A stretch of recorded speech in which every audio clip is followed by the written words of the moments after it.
I've been sitting on this bench for 38 years. I've seen thousands of cases, every excuse imaginable. Millionaires trying to buy their way out of tickets. Politicians' kids thinking their last names grant immunity. People who steal out of greed, anger, pure selfishness. But what happened on that cold November morning in my Providence courtroom still breaks my heart and restores my faith in humanity. The courtroom was packed, families clutching paperwork, young lawyers nervously shuffling files. My bailiff whispered something about the final case being unusual. I looked at the docket. Simple shoplifting charge. Bread. $2.89 from Tony's Market. Routine. Or so I thought. Then those heavy courtroom doors opened, and everything changed. 84 years old, my age, born 1936.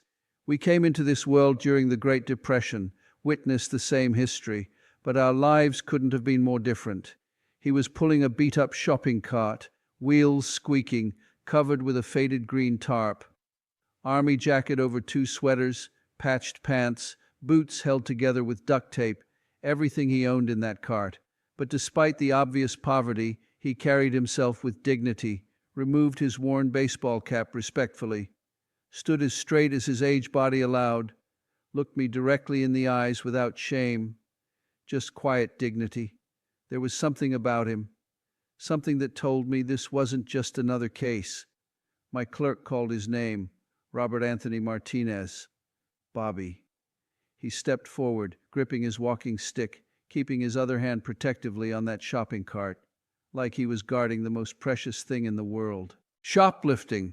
1 loaf of bread, $2.89. I've seen people steal electronics worth thousands, designer clothes they'd never wear, but bread, a single loaf of bread, that told me everything about real desperation.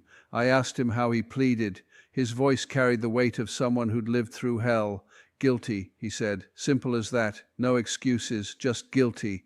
He took the bread because he was hungry and had no money. The brutal honesty of survival. The courtroom went completely silent, everyone watching this elderly man with his shopping cart. Some faces showed pity, others curiosity. A few showed recognition like they'd been there themselves. I needed to understand. Why couldn't he pay?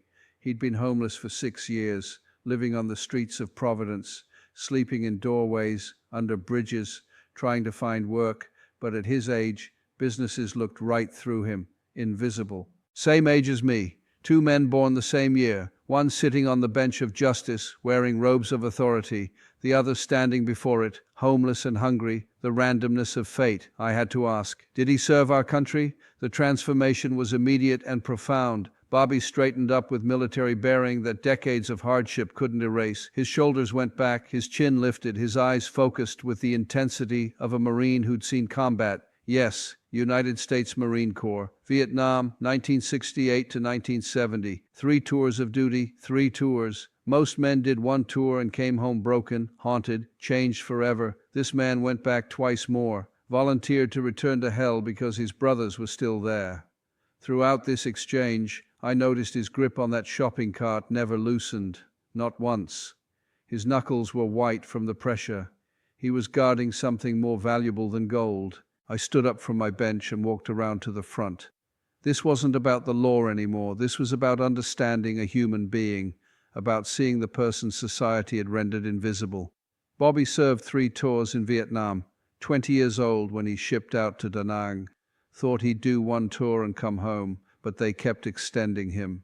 Before he knew it, 3 years had passed, 3 years of watching friends die. I couldn't stop looking at that cart, the way he protected it. So I asked him directly, "What's in the cart, Bobby?" His entire demeanor changed in an instant. His grip tightened. For the first time, he looked genuinely worried, vulnerable. "Personal items," he said quietly. "Nothing illegal, just things that meant everything to him." My intuition told me there was something extraordinary here. I asked him gently if he'd feel comfortable showing me. I wasn't asking as Judge Caprio. I was asking as Frank, as someone who wanted to understand.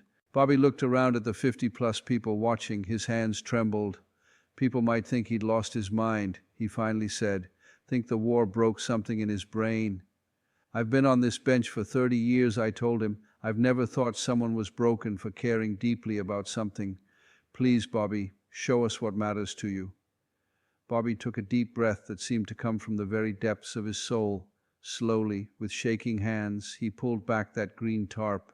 What the entire courtroom saw next stopped everyone cold. The cart was filled with hundreds of photographs, letters, military documents, dog tags, Purple Heart medals, Bronze Star ribbons, a carefully maintained journal wrapped in plastic. As Bobby lifted out the photographs, I felt my breath catch. Young faces, most barely out of their teens, that mixture of bravery and uncertainty that defines Marines heading into combat. Bobby's voice cracked.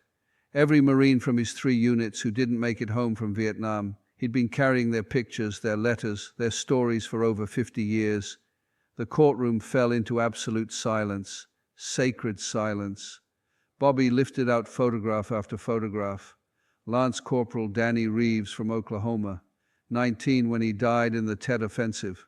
Corporal Miguel Santos from New Mexico, died saving 4 wounded Marines. Private First Class Kevin O'Brien from Boston, 18 years old, threw himself on a grenade to save their squad.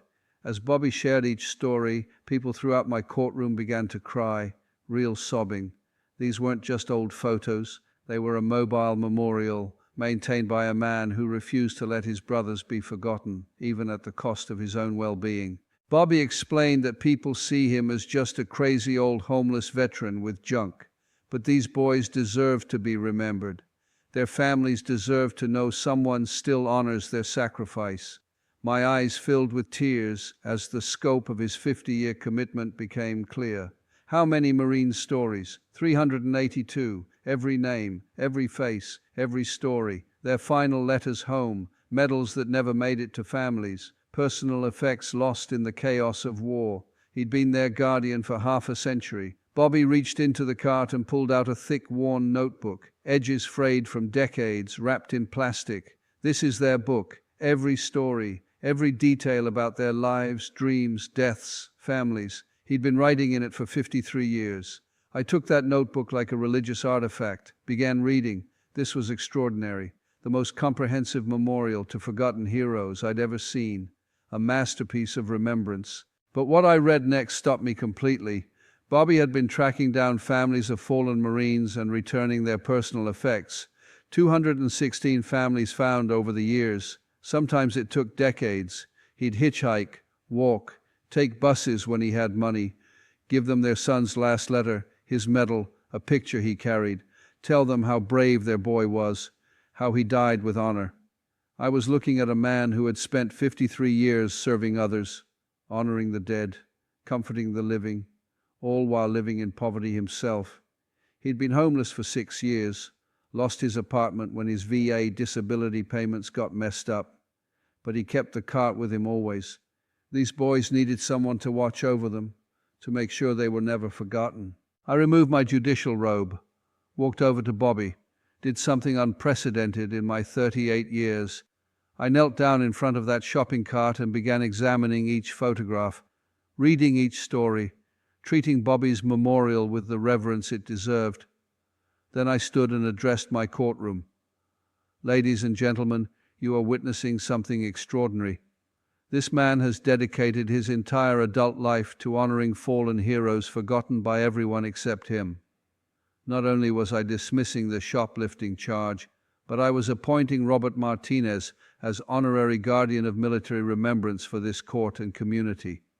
His service was the most noble thing I'd ever witnessed. The courtroom erupted in applause. But I wasn't finished. Effective immediately, Bobby would have proper housing and support to continue his sacred mission. Rhode Island would provide him with a permanent residence and whatever resources he needed. I picked up my phone and made a call right there in court, called the commanding general of our Marine Corps Reserve. Within 40 minutes, representatives from the National Guard, Veterans Affairs, the Mayor's Office, and the Commanding General were all meeting Bobby, learning about his 5-decade mission. I told Bobby something everyone needed to hear. You're not homeless anymore. You're not forgotten. You're not alone. And neither are your 382 Marine brothers. Today we honor all of you. What happened next created a worldwide movement. Within hours, millions of views. Major networks picked it up. The Veterans Affairs Office established the Robert Martinez Memorial Guard Fund. Over $8 million donated in the first month. Over 300 family members contacted authorities desperate to meet the man who kept their loved ones' memories alive. Bobby was provided with a beautiful house for his memorial collection. The Smithsonian requested his notebook for permanent display. The president invited him to the White House and declared him a living national treasure. This became my final case before retirement. Bobby's case represented everything I've always believed, that every person deserves dignity, that service to others is the highest calling, that compassion has the power to change the world. At my retirement ceremony, Bobby sat at the head table. He'd added a photograph to his collection. Me, kneeling before his memorial cart. Judge Caprio saved my life and honored my boys, he said. Now he's part of the memorial too. Justice isn't just about following the law. It's about seeing the person behind the case and responding with your heart. Bobby Martinez taught me that love, honor, and remembrance can survive any hardship, that heroes walk among us every day, often invisible until someone takes the time to truly see them.